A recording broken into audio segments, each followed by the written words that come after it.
This book has been a long travel for me. Exactly 20 years ago, 1992, was when Annamalai was released. My first film with Rajinikanth.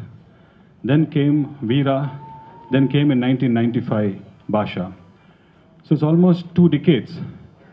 Most important, still talked about, still spoken in the same breath as if it was released last year. So the kind of euphoria that film has created and the kind of sensation it has created over the years has been remarkable. Basha has gone to a cult status now. So it's been an honor, a great privilege to have worked with Rajinikanth, especially those 3 films which came almost back to back. Every year after Basha, Rajinikanth's popularity, his growth has gone to such levels that last year when he was unwell, the whole country, world over, were praying for him. I think that is the love people have seen on him. It's unbelievable to see such love for a man. And he has proved again and again that he is not only a real star on screen, he is also a real star off screen. He has been phenomenal. His success has been phenomenal. His human nature, his love has been growing with every day. So I'm so happy that he came back and now he's back in his full health, and very soon we can expect another film from him. So I met him last week on his birthday, and I'm so thrilled to see him in the same energy and the same life which I always used to see him. This book, which is for me a celebration of those 3 films, Annamalai, Veera, Basha. Every year on his birthday, there has been always some news channel, some magazines. Every time I've been talking about these films. So I thought 2 decades and people are still talking about this film means there's something in it, some magic, which people are continuously asking. They want to know more and more. So I decided, why not compile everything? So this whole book is the director's point of view. What all happened during those movies. Many do not know how Rajinikanth gets into the role, what is his contribution in a film, how he enjoys his roles, how the famous dialogue of Basha, Okasari Chapte, Ondasari, how it came, how was that interval fight conceived, how did the whole screenplay happened.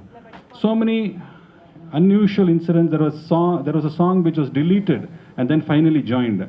Things that happen in the editing in the last minute. So many terrific information. If any film has become cult, there is 100% teamwork from each and every person. That film had so much going on it, so much of interesting things. That is why it is talked about again and again. So when I started compiling it, I had a Hindu paper news journalist, senior journalist, Malati Rangarajan, whom I wanted to co-author me, and she put everything into book form, and she was very helpful, and it's a beautiful, she has captured all that I wanted in the first form. It is almost like a live action for you when you read it. Strange that I could never forget all those things that happened 20 years ago. Like a photo memory, it just kept happening to me. I kept talking about it. So 20 years down, it's a compilation of all the best of Rajinikanth's moments, some of the sensitive side, his human side, and all in Tamil. I'm releasing it today. I want to release it with Guru Garu. So it's a great feeling for me that it is being released by Guru Garu. He has been my greatest inspiration. Every time, for me, he's like a phoenix bird. He keeps coming again and again in such energy. I really look up at him with so much of pride. How can any man will live with so much of energy all the time? And today, when I met him after a year now, he says, Suresh, I've lost 10 kgs, and you will see me very soon more slimmer. I'm going to start my new projects. I mean, he's there, the same energy which I saw him when I was working as his assistant 30 years ago, sorry. So this kind of person who is for me an inspiration, an encyclopedia, I keep talking about him. When I said, sir, I finished my 50 films, Suresh, this generation will never do 50 films. And when they ask, how did you do, how many films? 150, it will become folklore, he said. Very true. There was one great director Dasari Narayan, so we did 150 films. It's like a folklore we'll talk. So it is impossible to even think of 150 films and also to consistently give super hits. And he has some great memories with Rajni sir. I really have been telling him all the time, sir, you should put all your memories into a book. It will be a great book for the future. People will like to know how you did all those classics with N.T. Ramarao sir, Nageshwar Rao sir, so many hits after hit. Sensational films people can never forget every time.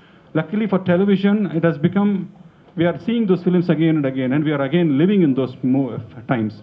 So I'm very happy that there is nobody else who could release this book but for Dasari sir. I'm proud of you. I'm proud that he is doing it. I'm very happy today. And this book, when it was finally done in Tamil, I said Basha has been like a Bible here. So many directors have continuously called me, like Vinayak, Puri, Jagannath. They'll all tell me, Suresh, sir, I'll never forget that film. So when it wanted to do it in Tamil and English, I said, why not Telugu? And the first thing I said, I called Rajendra, who is my good friend from for 25 years, I know him. I said, how about translating it? He said, let me read the English first. And he said, this is sensational stuff. It has to be, put it on paper, do it. And what a remarkable work he has done. I'm so happy that even my English looks weak before that. He's done a marvelous job. I'm so happy today. And I wish the way people have enjoyed Basha, when you read the book, you'll also enjoy this film also, this book also, and make it as successful as the film. Thank you so much. I'm very happy, I'm very proud I did the job. ఎందుకంటే మనం ఇంగ్లీష్లో తెలుగులో ఎన్నో novels ఎన్నో books stories చదువుంటాం. It is a remarkable book. అంటే ఆ 3 pictures భాష, వీర, అన్నామలై అన్న 3 సినిమాల సందర్భంలో ఎలా కథ సిద్ధం చేశారు, ఎలా షూటింగ్ చేశారు, ఎలా పోస్ట్ ప్రొడక్షన్ చేశారు, రజనీ గారికి సురేష్ కృష్ణ గారికి ఉన్న interaction, relationship, so many things happen during the making of a movie. Those are all capsule in this book అన్నమాట. అంటే ఎంత ఇంట్రెస్టింగ్గా ఉంటుందంటే, నేను డీటెయిల్స్ చెప్పకూడదు, మీరు అందరూ బుక్ చదవాలి. మీలో ఇంట్రెస్ట్ కలిగించడం కోసం మాత్రమే మాట్లాడతాను. వీరా పిక్చరు తలకోనలో షూటింగు, ఇళయరాజా గారు ఒక సాంగ్ రికార్డ్ చేసి లొకేషన్కి పంపించారు. ఈయన ఫోన్ చేసి ఇళయరాజా గారితో చెప్పారు, సురేష్ ఎలా ఉంది song? Sir, I want an alternative. Ilaiyaraaja చాలా వైల్డ్గా రియాక్ట్ అయ్యాడు. రజనీకి ఫోన్ చేశాడు, మీ డైరెక్టర్కి నా సాంగ్ నచ్చలేదంటయా. పంజు అరుణాచలానికి ఫోన్ చేశాడు, మీ డైరెక్టర్కి నా సాంగ్ నచ్చలేదంట. ఫోన్ పెట్టేశాడు. తర్వాత ఏమైంది? రాశారు ఆయన. వీరాలో ఒక అద్భుతమైన కంపోజిషన్, మంచి సాంగ్ రికార్డింగ్ అయిపోయింది. అందరూ వీళ్ళు విన్నారు, దేవాన్ని కంగ్రాచులేట్ చేశారు రజనీకాంత్, అందరూ హ్యాపీగా ఫీల్ అయ్యారు. But wheel only have that song in the audio అన్నాడు రజనీ. అదేంటి సార్ అన్నాడు దేవా, మనకు ఆల్రెడీ 6 సాంగ్స్ ఉన్నాయి, we cannot have another song, it will not fit in. అది కాదు సార్, అదిగో నువ్వు నన్ను కన్విన్స్ చేయడానికి ప్రయత్నించొద్దు, ఈ సాంగ్ ఈ సినిమాలో ఉండడం లేదు, I took a decision, it's final అన్నాడు రజనీ. అప్పుడు ఈయన ఏం చేశాడు, ఆ సాంగ్ సినిమాలో ఉంది. These things how he narrated అండి. చెన్నై ఫిల్మ్ సిటీలో షూటింగ్ అవుట్డోరు, అన్నామలై షూటింగ్ జరుగుతుంది. ప్రిన్సిపాల్తో ఛాంబర్లో రజనీకాంత్ భాషలో రజనీకాంత్ లోపల మాట్లాడుతుంటే బయట నుంచి మనం చూసే సీను, ఇద్దరు అనుకున్నారు, సురేష్ మనం ఒక సెట్ ఎరెక్ట్ చేసి ఆ 3 సీన్స్ 3 రోజులు డీటెయిల్గా చేద్దాం, ఎందుకంటే సినిమాకు ఆ 3 సీన్స్ ఆయువు పట్టు అని two of them planned everything. ఆ రోజు ఏదో అవుట్డోర్ సీన్ తీస్తున్నారు, వర్షం వచ్చేసింది, లోపల ఉన్నారు. అదయింది. రజనీ పిలిచారు ఈయన్ని, సురేష్ మనం ఖాళీగా కూర్చోలేం కదా, ప్రొడ్యూసర్కి లాస్ అయిపోతుంది, ఏం చేద్దాం సార్? ఇంకేం లేదు, ఆ 3 సీన్స్ ఉన్నాయి కదా, ఆ 3 సీన్స్లో ఒక సీన్ అన్న తీ అన్నాడు. ఆ సీన్స్ గురించి ఎంతో వర్కౌట్ చేసి ఎంతో ప్లాన్ చేసిన ఆయన, ఈయన ఇమ్మీడియట్ రియాక్షన్ ఏమిటంటే, అది ఎలా తీస్తాం సార్ అని లేదు, చిన్న రిక్వెస్ట్ సార్ అన్నాడు. ఈయన 3 సీన్లు తీస్తాను సార్ అన్నాడు. 10 అయింది టైం. అప్పుడు ఆర్టిస్టులు పిలిపించారు, 12 అయింది, సెట్ చేశారు, 1 గంట అయింది బ్రేక్. ఫ్రమ్ 2 to 6 3 సీన్స్ తీశాడు. ఎలా తీశాడు, ఎలా ప్లాన్ చేసుకున్నారు? It is A reference book for everybody who wishes to be A director. Director department వాళ్ళు కానీ, అప్రెంటిస్లు కానీ, youngsters, please go through the book. How A director ఆ పెయిన్స్, డెలివరీ పెయిన్స్ ఎలా పడతాడు, అన్ని ప్లాన్ చేసుకుని హ్యాపీగా షూటింగ్ చేసేయడం కాదు, ఎక్సిజెన్సీస్, ఎమర్జెన్సీలో ఎలా తను మోల్డ్ చేసుకోవాలి అన్నది చాలా అద్భుతంగా ఆయన వివరించారు. అన్ని డీటెయిల్స్ దాంట్లో ఉన్నాయి.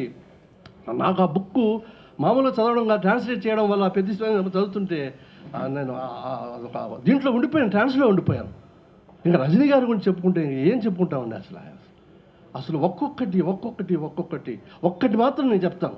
అది బుక్లో ఉన్నదైనా కూడా విత్ హిస్ పర్మిషన్ ఆ సినిమాలో ఫస్ట్ టైం భాష ఇంట్రడ్యూస్ అవుతాడు. ఒక లోపల డెన్లోకి వెళ్తాడు, కూర్చో ఉంటాడు, ఒక మనిషిని కొడుతూ ఉంటారు. సడన్గా పైకి లేచెళ్ళి వాడిని ఇట్లా పట్టుకొని, ఫస్ట్ డైలాగ్ యాజ్ భాష ఇన్ ది మూవీ, ఈ కుర్చీలోంచి లేచెళ్ళి వాడిని పట్టుకొని, నేను ఒక్కసారి చెప్తే 100 సార్లు చెప్పినట్టే అనాలి, అంతా రెడీ టేక్ అన్నాడు. ఆయన లేవలే కుర్చీలోంచి. ఏంటి సార్ అన్నాడు. నాకు ఒక ఐడియా వచ్చింది అన్నాడు రజనీ. ఏంటి అన్నాడు. నేను కుర్చీలోంచి పోయి వాడిని పట్టుకోకుండా కుర్చీతో పడిపోవాలన్నాడు. దెన్ ఇమ్మీడియట్లీ ఆర్ట్ డైరెక్టర్ ఒక వీల్స్ కుర్చీని అరేంజ్ చేస్తే, మీరు గుర్తుంచుకోండి సినిమాలో కుర్చీతో పాటు సన్న జారుకుంటూ వెళ్తాడు అక్కడికి రజనీకాంత్. అసలు మనం అంటే ఒక సినిమా సక్సెస్ అయింది అనుకుంటాం, ఒక సినిమా సక్సెస్ అయితేనే మనం సంతోషపడిపోతాం. నేను గురుగారితో చాలాసార్లు అన్నాను, 150 సినిమాలు 100 సినిమాలు సక్సెస్ వెనకాల ఎంత కృషి ఉంటుంది అని చెప్పి. ఒక్క విషయం మాత్రం చెప్తాను నేను. డైలాగ్ ఏదైనా కీ డైలాగ్ కావాలనుకుంటున్నారంట, తాగడం లేదు. ఒకరోజు రజనీ వచ్చి దొరికింది సురేష్ అన్నాడు. ఏంటంటే, నేను ఒక మాట చెప్తే 100 మార్లు చెప్పినట్టే. బాగుంది సార్ అన్నారు. షూటింగ్ ప్లాన్ మొత్తం రెడీ. పక్కకు పోయి ఏదో పచాలు చేస్తున్నాడు రజనీకాంత్. ఏంది నేను వెళ్ళాడు. డైలాగ్ నాకు నచ్చలేదు అన్నాడు. ఏంటి ఇద్దరు కూర్చున్నారు, 1 అవర్ షూటింగ్ ఆఫ్ చేశారు.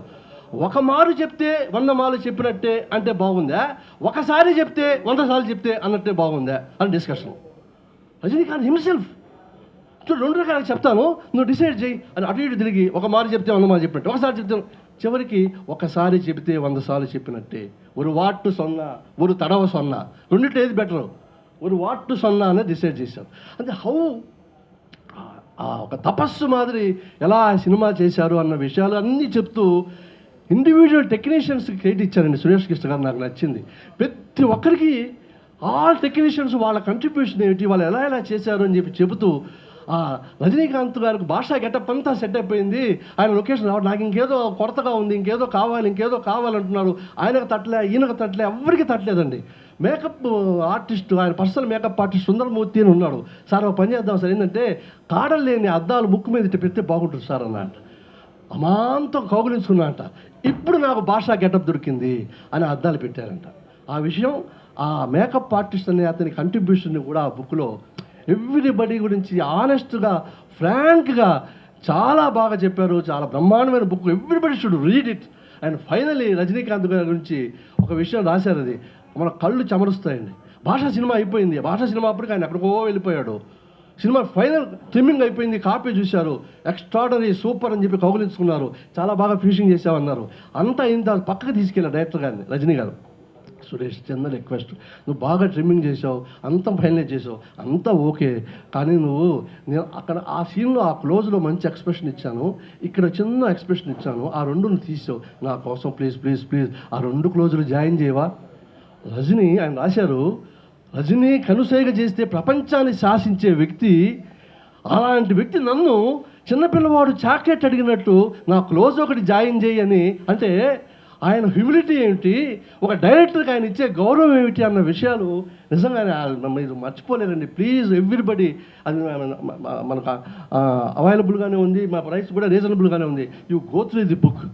నాకు మాత్రం చాలా గొప్ప ఎక్స్పీరియన్స్, నాకు మంచి అవకాశం ఇచ్చారు. మేము ఆయనతో డైరెక్ట్గా రజనీకాంత్ గారితో బాగా ఒక వారం రోజులు సిట్టింగ్ ఒకటి, రాయలసీమ రామన్ చౌదరి ఆయన కథ అది. మేము ఒక హోటల్లో మా అన్నదమ్ముడు, ఆయన, మోహన్ బాబు, ఆ వారం రోజులు ఆయనతో 7 రోజులు పొద్దున్న సాయంత్రం అట్లా కూర్చోవడం జరిగింది. అప్పుడు చాలా విషయాలు ఆయనతో చేసి ఎంత గొప్ప వ్యక్తి అని మేము అనుకున్నాం. అదే ఆయన పరిచయం. ఆ తర్వాత ఒక సినిమాలో ఆయనకు ప్రతి సినిమాలో ఎట్లయితే భాషలో ఒక డైలాగు చెప్తారో అలా ఏదో సినిమా మా బ్రదర్ చెప్తాడు, అదేదో ఇట్లా ఒకసారి చెప్తే 100 సార్లు చెప్పినట్టు ఒక మాట మాకు ఫోన్లో అడిగి ఇది కరెక్టా కాదా అని మమ్మల్ని అడిగారు. అడిగితే మరి ఒకసారి ఒక 10 నిమిషాలు మళ్ళీ ఫోన్ చేయండి అని మేమిద్దరం అనుకుని ఇది ఇట్లా అయితే కరెక్ట్ అని చెప్తే అది నిజంగా ఆయన సినిమాలో పెట్టారు.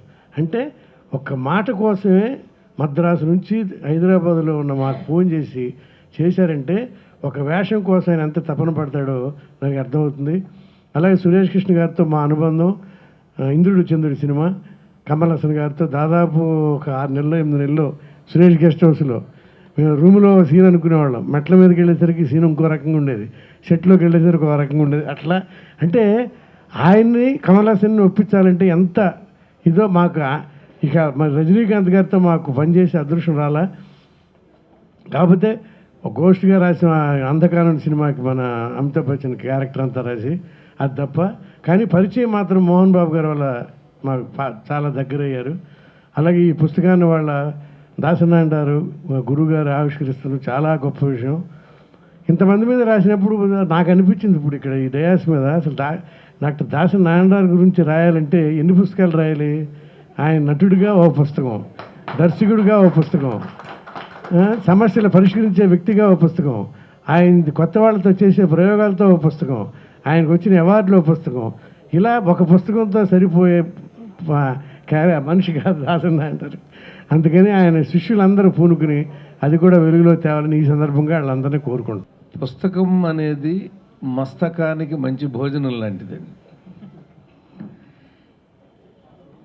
మేము మా హీరోలు అని మేము పనిచేసిన కథానాయకులు వాళ్ళందరి గురించి మేము రాశాం. ఆ పుస్తకం గొప్ప ప్రజాదరణ కూడా పొందుతోంది. ఇప్పుడు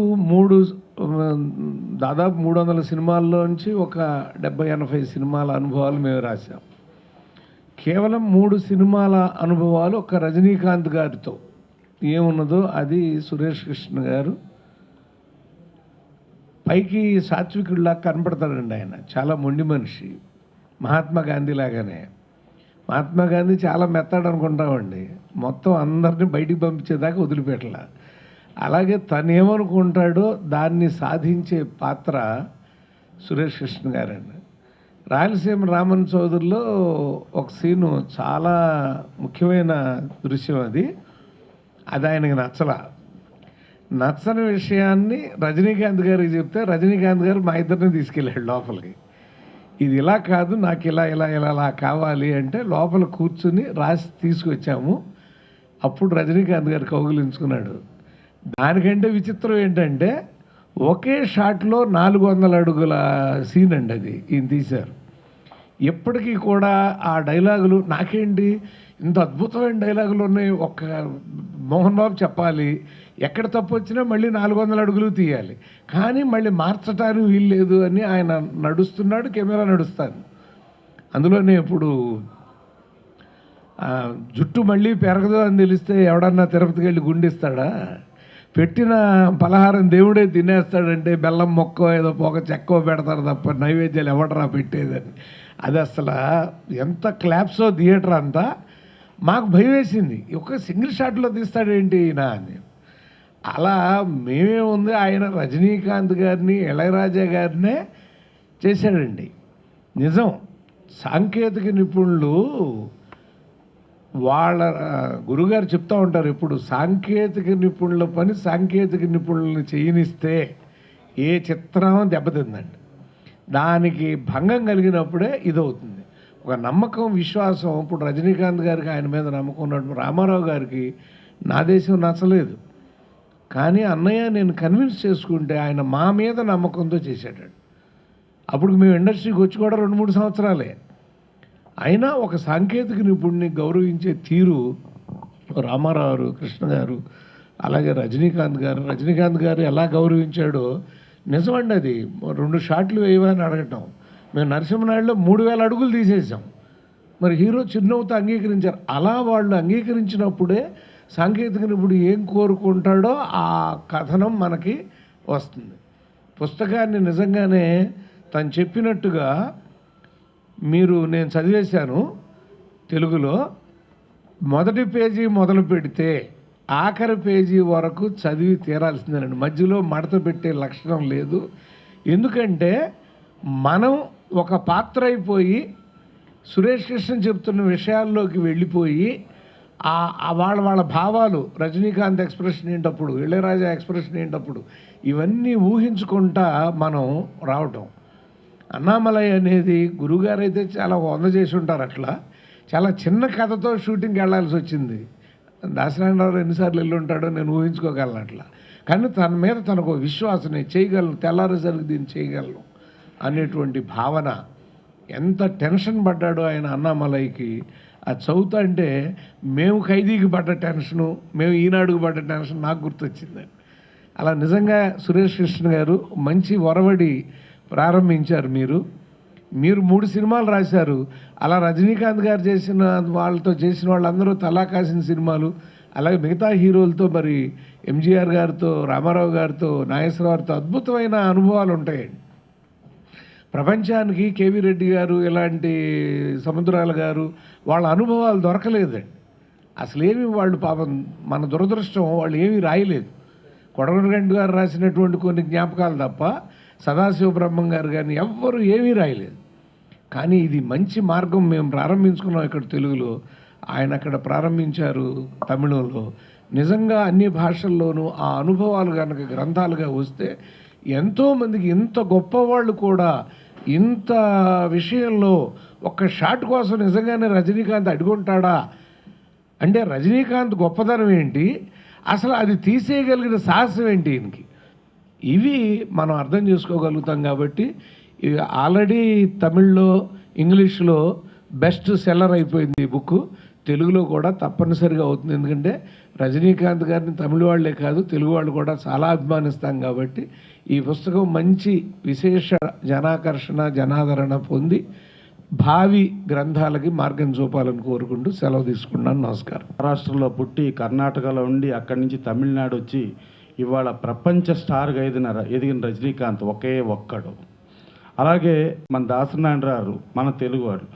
అటు హిందీ సినిమాలుగా కానీ ఇటు మొత్తం అన్ని భాషల్లోనూ ఆయన సినిమాలు ఆయన చేశారు. అలాగే సురేష్ కృష్ణ గారు అన్ని భాషల్లో చేశారు. తమిళీన్గా వచ్చి మన ప్రేమ నుంచి భద్రాద్రి రాముడు వరకు ఎన్నో సినిమాలు చేశారు. ఇలాంటి మహానుభావులందరూ కలిపి ఇవాళ వాళ్ళ అనుభవాలతో ఒక పుస్తకం ఇచ్చేస్తా ఉంటే ఇంతమంది పరుచూరు గోపాలకృష్ణ గారు కానీ, వెంకటేశ్వర కానీ, రాజేంద్ర కుమార్ గారు కానీ ఇంతమంది వచ్చి దీనికి ఆవిష్కరిస్తున్నారంటే డెఫినెట్గా ఆ చరిత్రలో ఆ ఉన్న మంచి విషయాలన్నీ తెలుసుకోవాల్సిన అవసరం ఉంది. రజనీకాంత్ గారు ఒక ఎన్టీ రామారావు గారి కాళ్ళకు దండం పెడతాడు, తర్వాత ఒక రాఘవేంద్ర స్వామి అక్కడికి వెళ్ళి దండం పెడతాడు. అంటే రజనీకాంత్ గారికి మన ఎన్టీ రామారావు మనతో ఉన్న, మన తెలుగు వాళ్ళతో ఉన్న అనుబంధం ఎంత అనేది చూసుకుంటే ఆయన ఇలా కళ్ళకి ప్రాంతం, కులం, మతం లేదు అని చాలా క్లియర్గా ఎంత చెప్తున్నామో అలా చూసుకుని డెఫినెట్గా ఈ పుస్తకం తమిళ్లో కానీ ఇతర భాషల్లో బ్రహ్మాండమైన సక్సెస్ అయింది. ఇక్కడ కూడా అద్భుతంగా సక్సెస్ సాధించాలని మనస్ఫూర్తిగా కోరుకుంటూ, అలాగే ఒక ఎగ్జాంపుల్ చెప్తా.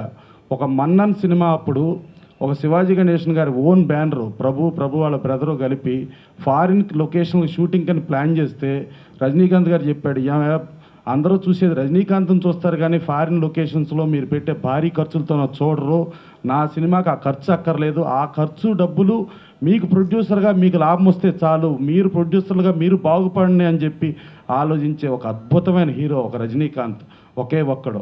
అలాగే దాసనారాయణరావు గారు ప్రతి సెకండ్ ప్రొడ్యూసర్ బాగుండాలి, చిన్న ప్రొడ్యూసర్ బాగుండాలి, ప్రొడ్యూసర్లు బాగుంటేనే ఇండస్ట్రీ బాగుంటుందని మనస్ఫూర్తిగా కోరుకుంటూ ముందుకెళ్ళే దాసనారాయణరావు గారు. అలాగే ప్రొడ్యూసర్లు బాగుండాలని చెప్పి పరుచూరు బ్రదర్స్ ఇంతమంది, సురేష్ కృష్ణ గారు ప్రొడ్యూసర్ల గురించి ప్రతి సెకండ్ ఆలోచించి ఇంతమంది ఈ ప్రొడ్యూసర్ల గురించి ఆలోచించేదిలో ఇవాళ వచ్చి ఈ పుస్తకం ఇచ్చేయటం, ఈ పుస్తకంలో జరిగేది ప్రతి ఒక్కరు ప్రతి ప్రొడ్యూసర్కి కూడా ఉపయోగకరంగా ఉంటుందని మనస్ఫూర్తి కోరుకుంటూ సెలవు తీసుకుంటాం. ఒక డైరెక్టరు ఒక హీరో గురించి ఆల్రెడీ మన గోపాలకృష్ణ గారు, వెంకటేశ్వర గారు రాసినప్పటికీ కూడా ధైర్యం చేసి ఇంకొక డైరెక్టర్ రాయడం, సురేష్ కృష్ణ గారు ఒక ఉన్నతమైనటువంటి వ్యక్తి, మంచి పొజిషన్లో ఉన్న వ్యక్తి గురించి రాయడం అనేది నిజంగా కూడా మాకే కాదు మా దర్శకుల సంఘానికి కూడా గర్వకారణమైనటువంటి విషయం ఇది నిజంగా కూడా. ఇందాక రాజేంద్ర కుమార్ గారు మాట్లాడుతూ ఈ పుస్తకం ప్రతి దర్శకుడు దర్శక శాఖలో ఉన్న వాళ్ళు చదివితే బాగుంటుంది అని అన్నారు. బట్ మేము చదవలసిన అవసరం మాకు లేదు రాజేంద్ర కుమార్ గారు. ఏదో చాలా పెద్ద పొజిషన్లో ఉన్నాము మేము హీరోగా అనుకునే జీరోలు చదవవలసినటువంటి పుస్తకం అండి ఇది. నిజంగా చెప్పాలంటే వాళ్ళు నేర్చుకోవాలి రజనీకాంత్ గారు సెట్స్ మీద ఎట్లా ఉన్నారు, ఎట్లా చేశారు, డైరెక్టర్తో ఎట్లా ఉన్నారు అనేది. కొంతమంది అనుకుంటున్నారు చాలా పెద్ద పొజిషన్కి వచ్చాం మేము హీరోలు అని. కాదు, వాళ్ళలో ఏమీ లేదు. వాళ్ళు తెలుసుకుని వాళ్ళు బిహేవ్ చేయగలిగితే బాగుంటుందని నా ఉద్దేశం నేను చెప్తున్నాను రాజేంద్ర కుమార్ గారు నిజంగా కూడా. ఎందుకంటే ఆ పుస్తకం యొక్క ఉద్దేశమే అది, హీరో యొక్క లక్షణాలని ఇచ్చేయడం కోసం. ఏదేమైనా మంచి పుస్తకానికి సురేష్ కృష్ణ గారు రాశారు. అలాగే ఇందాక వెంకటేశ్వర గారు మాట్లాడుతూ దాసర్ గారు శిష్యులందరూ కూడా ఒక పుస్తకం రాస్తే బాగుంటుంది అని ఆల్రెడీ ప్రారంభించామండి. ఇప్పుడు కాదు 5 సంవత్సరాల క్రితం ప్రారంభించాము, ఇంకా తరగట్లేదు ఆ పుస్తకం. అంటే మాకు అగవట్లేదు. మాకు ఎక్కడో ఏదో డిపార్ట్మెంట్ మర్చిపోయాం, మళ్ళీ వస్తూ ఉంది. ఆ డిపార్ట్మెంట్ పట్టుకుంటే ఒక సంవత్సరం అయిపోతుందండి మళ్ళీని. సో అది ఎప్పుడు పూర్తవుతుందో చెప్పలేని పొజిషన్లో కూడా మేము ఉన్నాం, టు బి ఫ్రాంక్ చెప్పాలంటే గారు. సో ఏదేమైనా కూడా ఈ పుస్తకం నిజంగా కూడా మంచి ఉద్దేశంతో రాశారు మీరు కృష్ణ గారు. ఆ ఉద్దేశం సఫలీకృతం అవుతుందని, అవ్వాలని కోరుకుంటూ సెలవు తీసుకుంటున్నాను. Thank you.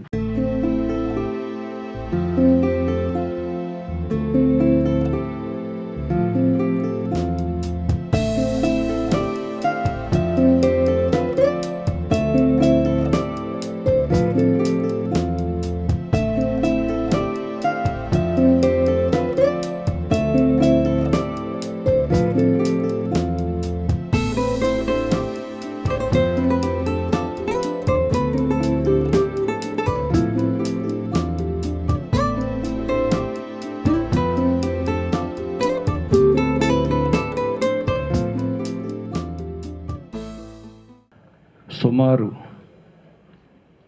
4 మాసాల తరువాత నేను బయట ఫంక్షన్కి రావడం ఇదే మొట్టమొదటి ఫంక్షన్. నిన్న సురేష్ బెల్లంకొండ క్లాప్ కొట్టడానికి వెళ్ళాను.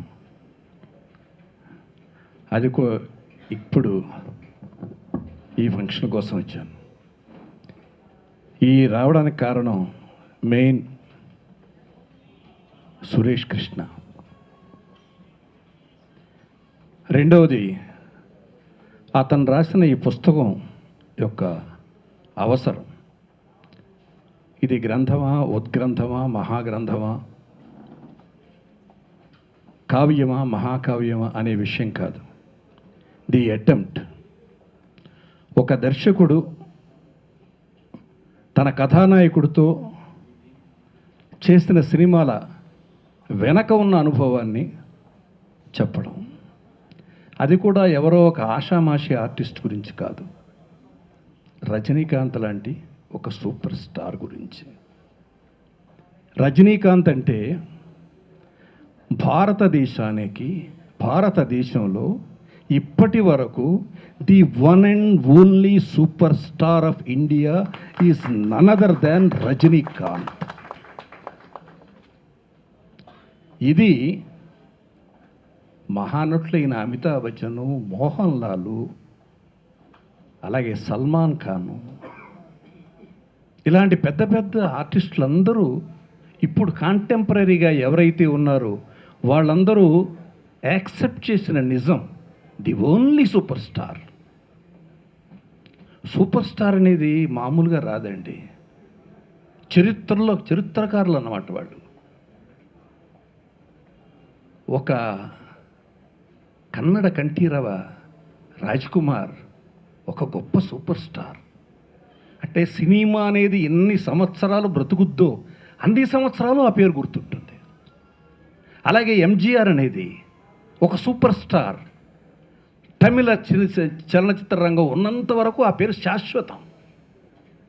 అలాగే ఒక ఎన్టీ రామారావు, ఎంతకాలం తెలుగు సినిమా చరిత్ర బ్రతుకుంటుందో అంతకాలం ఆ పేరు బ్రతుకుంటుంది. They are all called super stars. అంటే ఫ్యాన్ ఫాలోయింగ్ అనేది వాళ్ళ కోసం ప్రాణాలు ఇచ్చి గొంతుకులు కోసుకునేటంత ప్రేమించే మనుషులు కలిగినటువంటి మహానటులు వాళ్ళు. అందుకే వాళ్ళని సూపర్ స్టార్ అంటారు. సూపర్ స్టార్ కంటే గొప్ప స్టార్ ఎవరో ఉండడు. That is the biggest word, that is the biggest reward from the people. అలాంటి సూపర్ స్టార్ రజనీకాంత్. నాకు రజనీకాంత్కి చాలా ఎక్కువ సంబంధం ఉంది. మా ఇద్దరి మధ్య ఎంతో అనుబంధం ఉంది. చాలామందికి తెలియదు, అతనికి తెలుసు, నాకు తెలుసు. బహుశా సురేష్ కృష్ణ కొంతవరకు తెలుసు. మోహన్ బాబుని పెట్టుండకపోతే తెలుగులో నేను పరిచయం చేసిన ఆర్టిస్టు రజనీకాంత్ అయి ఉండేవాడు.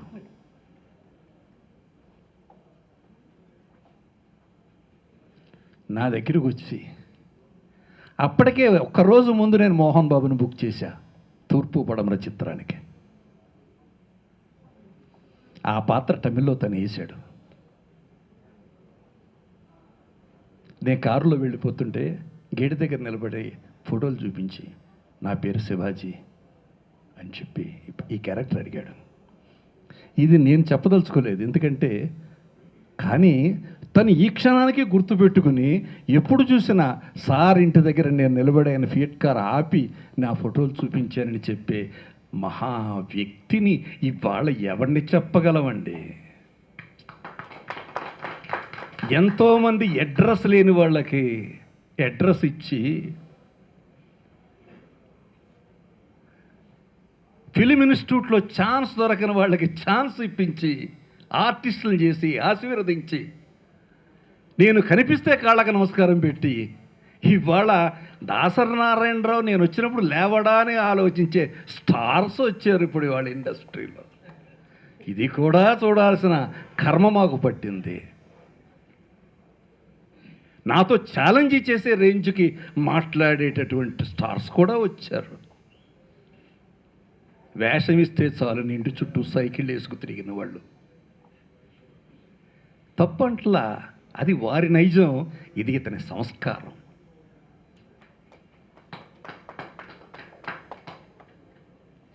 ఇతని జీవితంలో ఎన్నో ఉన్నాయి. అందుకే ఈ సినిమాకి క్రెడిబిలిటీ, ఈ పుస్తకానికి క్రెడిబిలిటీ పెరుగుతుంది. ఒక స్టార్కి డైరెక్టర్కి మధ్య ఎన్నో జరుగుతాయండి తెర వెనక. ఆఫ్ ది స్క్రీన్ రాయడం చాలా కష్టం. ఇప్పుడు ఇందాక నరసింహారావు చెప్పాడే, 5 సంవత్సరాల నుంచి రాస్తాను నా పుస్తకం. దాని మీద దగ్గర దగ్గర 10-15 మంది వర్క్ చేస్తున్నారు. 6400 ఫోటోలు సేకరించాం. కానీ చాలా నిజాలు రాయాలి. ఆత్మకథ అది. రాస్తే చాలామందికి కష్టం కలుగుద్ది. ఎందుకంటే ఎండుగడ్డి మొలిచిన చోట పచ్చగడ్డిని మొలిపించిన ఒక స్టూడియోని, ఆ స్టూడియో నుంచే బయటికి పంపబడ్డాను. వాస్తవాలు రాయాలా రాయక్కర్లేదా?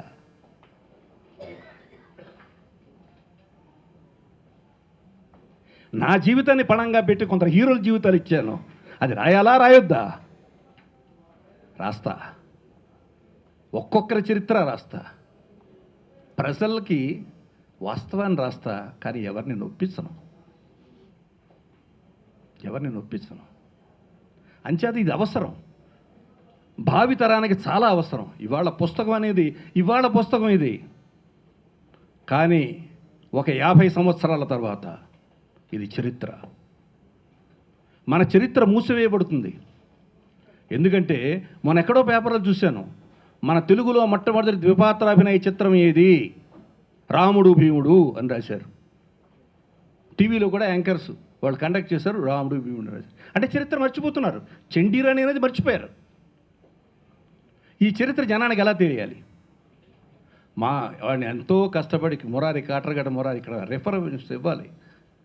ఇవాళ వాడు 5 సంవత్సరాల కష్టపడి రాసినటువంటి తెలుగు సినిమా నిర్మాతల పుస్తకం, మా ప్రొడ్యూసర్స్ కౌన్సిల్ మేము వేసినటువంటి ఆ పుస్తకం ఇవాళ అదొక నిఘంటు అయ్యింది. ఇవాళ పలానా ఆయన చనిపోయాడు అంటే వెంటనే ఆ పుస్తకం రిఫర్ చేసి టీవీలో ఆయన ఎన్ని సినిమాలు చేశాడు, ఎవరెవరు చేశాడు, ఎవరి ద్వారా introduce, it has become a dictionary. అలాంటి చరిత్ర దర్శకులకు కావాలి. అది ప్రయత్నం చేస్తున్నాం. మహానుభావులు వాళ్ళ రిఫరెన్స్లు లేవు మనకు చాలా. ఇవాళ ఇందాక తమ్ముడు వాళ్ళు చేసిన ఎఫర్ట్ చాలా మంచి ఎఫర్ట్. మేము మా హీరోలను ఒక 70-75 మందిని వాళ్ళు కవర్ చేయగలిగారు సినిమాల్లో. ఇవి భావితరానికి కావాలి. ఎందుకంటే ఇప్పుడు కంప్లీట్ పొల్యూట్ అయిపోయిందండి జనరేషన్. మిక్చర్ కెమెరా అంటే తెలీదు, సౌండ్ సిస్టమ్ భుజం మీద మోసుకెళ్ళేమంటే తెలీదు, ప్లేబ్యాక్ అనేది ఏమిటో తెలీదు, పర్పరేషన్ అంటే ఏమిటో తెలీదు, బడ్ జాయింట్ అంటే ఏమిటో తెలీదు, ఆర్క్ అంటే తెలియదు, బ్రూట్ అంటే తెలియదు, మినీ బ్రూట్ అంటే తెలియదు. టెక్నాలజీ పెరిగిపోయిందంటారు. టెక్నాలజీ వస్తువులు పెరిగాయి, ఎక్విప్మెంట్స్ వచ్చాయి, కానీ వాడే విధానం మనకు తెలియదు. సెల్ ఫోన్లో 100 రకాలుగా ఉపయోగించుకోవచ్చు సెల్ ఫోన్ని, కానీ స్విచ్ ఆఫ్ చేయడం, స్విచ్ ఆన్ చేయడం రెండే తెలుసు చాలామందికి. అలా మనం కొత్తది వచ్చిందని చెప్పి పాత శక్తివంతమైన వాటిని విడిచిపెట్టకూడదు. ఇవాళ ఏదో సౌండ్ సిస్టమ్స్ వచ్చేసాయని మనం అల్లుకుపోతున్నాం. ఇవాళ మాయాబజార్ సాంగ్ వేయండి, ఆ మాయాబజార్ సాంగ్కి స్టీరియోఫోనిక్ ఉందా, డిటిఎస్ ఉందా, ఏముంది? Single track. పాడేవాడు మ్యూజిక్ వాయించేవాడు, రెండూ ఒకేసారి రికార్డ్ అవుతాయి. టేప్ మీద కాదు, డైరెక్ట్ నెగిటివ్ మీద, ఫిల్మ్ నెగిటివ్ మీద. ఎంతమందికి తెలుసు ఇప్పుడున్న టెక్నీషియన్స్కి? ఆ సౌండ్ చూడండి. ఇవాళ మనకు టీవీలో వస్తుండేనే తెలుస్తుంది తేడా. ఇవాళ ఉందా టెక్నిక్? చివరికి దేని మీదకి వచ్చాం మనం? ఒక పెన్ డ్రైవ్కి వచ్చేసాం. మొత్తం సినిమా ఒక పెన్ డ్రైవ్లో పెట్టేసాం. ఇది మనం పైకి వెళ్ళామనుకోవాలా, మన కిందకి దిగిపోయామనుకోవాలా? క్వాలిటీ పెరిగిందనుకోవాలా, తగ్గిందనుకోవాలా? గత ఏడాది తీసిన సినిమా ఇవాళ మళ్ళీ ప్రింట్ వేస్తే మొత్తం కలర్స్ అన్నీ పోతున్నాయి. మనమా పెరిగామా, తరిగామా? ఇవాళ డిజిటల్ అన్నారు. ఏమిటి డిజిటల్? పూర్వం వీడియో పార్లర్స్ అని పెట్టి సినిమాలు వీడియో థియేటర్లో మనం చూసాం. అది ఇవాళ చూస్తున్నది. మనం పెరిగామా, తరిగామా? అంచేత ప్రతి జనరేషన్కి పెద్దవాళ్ళు, కొంతమంది చరిత్రకారులు, చరిత్ర సృష్టించిన వాళ్ళు, వాళ్ళ అనుభవాలు కొత్త జనరేషన్కి ఇచ్చి వెళ్ళాలి.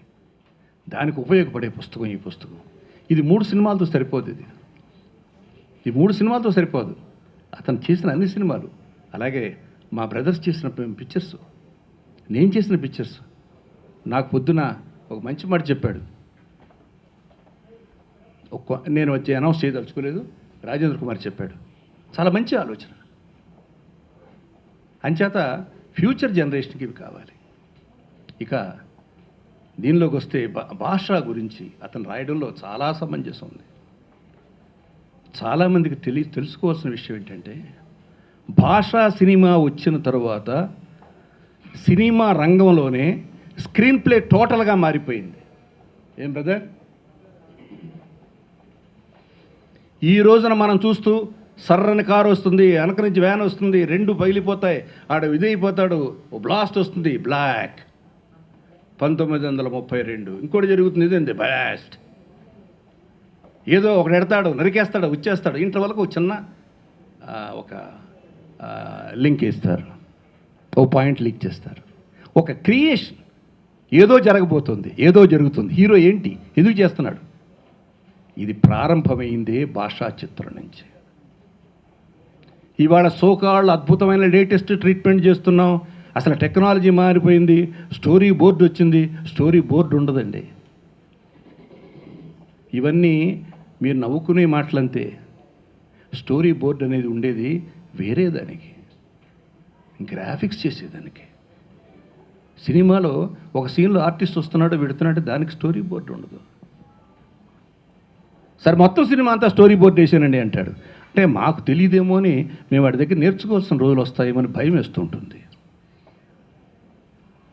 నిజంగా స్టోరీ బోర్డ్, స్క్రీన్ ప్లేకి కరెక్ట్ స్టోరీ బోర్డ్ భాష, బెస్ట్ స్క్రీన్ ప్లే. ఇవాళ ఏ సినిమా అయినా సరే, ఈ సినిమాని ఆంచుకుని నేను పేర్లు చెప్పడం నాకు ఇష్టం లేదు. ఈరోజు వరకు, రేపు పండక్కి రిలీజ్ కాబోయే సినిమాలతో సహా treatment is being copied or influenced by భాష.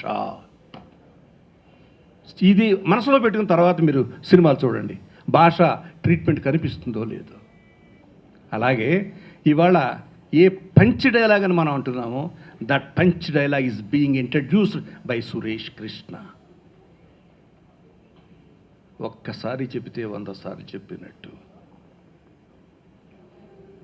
అక్కడి నుంచే పంచ్ డైలాగులు స్టార్ట్ అయ్యాయి. దాని తర్వాత పంచ్ డైలాగులు మీరు చూడండి.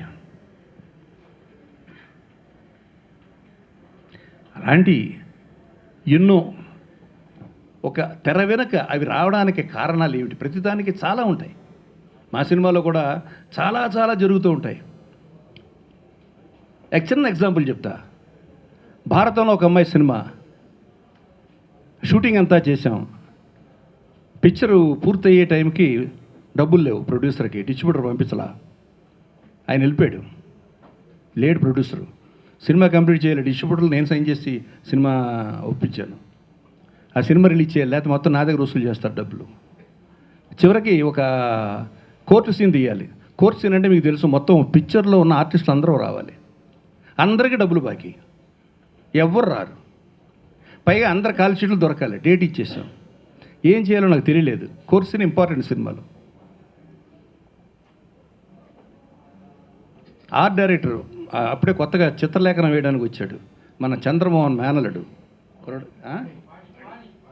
పాణి. వాడిని పిలిచి నా సీన్ ఇలా కావాలి, జడ్జి ఇలా కూర్చుంటాడు, ఇలా వస్తారు, వీళ్ళు వస్తారు, వీళ్ళు వస్తారు, వీళ్ళు వస్తారు, వీళ్ళు వస్తారు అని చెప్పాను. అవన్నీ మొత్తం ఒక 15 స్కెచెస్ బొమ్మలు వేసి తీసుకొచ్చాడు. 15 స్కెచెస్ షూట్ చేసేసి దాని మీద సౌండ్స్ వేసేసి రిలీజ్ చేస్తే థియేటర్లో క్లాప్స్. అబ్బా ఏమి ఇన్నోవేటివ్ థింకింగ్ అండి డైరెక్టర్ది. What a great director. దర్శక నైపుణ్యానికి దర్పణం భారతంలో ఒక అమ్మాయి అన్న.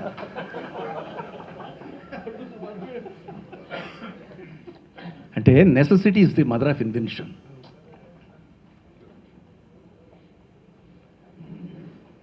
అది అలా చేస్తుంది. కాబట్టి ఇవన్నీ తెర వెనక జరిగినాయి. ఈ చెప్తే మీరు ఎంత ఎంజాయ్ చేశారు? అలాంటి ఎంజాయ్మెంట్స్ అన్నీ వీటిలో ఎన్నో మా జీవితంలో ఎన్నో జరిగాయి. మనుషులంతా ఒకటే సినిమా నెల్లూరులో షూటింగ్ చేస్తూ ఉన్నాం. రామారావు గారు బురదలోంచి కొట్టుకుని వచ్చేసేయాలి. ఆయన దెబ్బలేని తగిలినాయి. ఆ కుర్రాడిని ఈ రంగు పూసుకోవాలి కాబట్టి చొక్కా మీద తీసుకురమ్మంటే వాడు కొండ కింద నుంచి వెళ్ళాడు. లైట్ పోతా ఉంది. ఏం బ్రదర్ ఏంటి లేట్ అన్నాడు. కాదండి తీసుకొస్తున్నాడు అన్న. ఏం బ్రదర్ వాడు తీసుకొచ్చేది అని అక్కడ బురద కాలవ కంపు చేత్తో తీసుకుని ఆయన అలా అలా రాసుకుని బ్రదర్ తీసేద్దాం అన్నాడు. Can anybody will do it? ఇవి ప్రజలకు అవసరం అంటారా కాదంటారా? ప్రజలకు అవసరమో కాదో నాకు తెలియదు, కానీ ఇండస్ట్రీలో ఉన్న ప్రతి హీరోకి అవసరం. మీరు తెలుసుకోండి, గోల్డెన్ స్పూన్తో వచ్చారు మీరు, మేము కాళ్ళకి చెప్పులు లేకుండా వచ్చాం. That is the difference.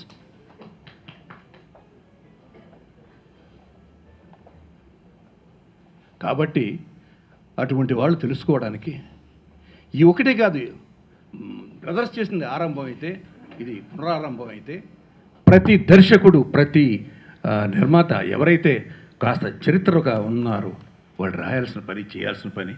దీన్ని నేను మనసారా అభినందిస్తూ ఈ పుస్తకం పబ్లిషర్స్ని, ఇదే సమయంలో భాష మా రజనీని మనసారా ఇచ్చేస్తూ, ఎందుకంటే నాకు చాలా అనుబంధం ఇతనితో.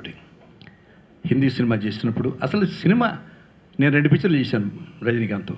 తమిళ్ ఒకటి, ఈ తమిళ్లో గెస్ట్ ఆర్టిస్ట్గా వేశాడు శివరంజని. అసలు అలాంటి ఒక ఆర్టిస్ట్ని చూడండి. ఇప్పటికీ అతను కూడా ఒకే ఒక కుర్రాడు వస్తాడంతే. వాడే డ్రైవరు, వాడే బాయ్, వాడే మేకప్ చేయరు. ప్రొడక్షన్ మేనేజర్ ఇప్పుడు ఏంటో నాకు తెలియదు, కానీ మా సినిమాకి మాత్రం సినిమా ప్రొడక్షన్కి ఎవరు మేకప్ చేస్తారో అతనే మేకప్. మధ్యాహ్నం భోజనం చేసి సెట్లోనే సోఫాలో పడుకుంటాడు 10 నిమిషాలు. అప్పటికి ఇప్పటికీ నా భార్య పోయిన తర్వాత నన్ను పలకరించడానికి నేను ఎలా ఉన్నానో తెలుసుకోవడానికి 4 సార్లు వచ్చాడు. అంతకంటే హ్యుమానిటీ ఉన్న మనుషులు ఉంటారండి. సో కాబట్టి long live Rajini, long live Suresh. Thank you very much.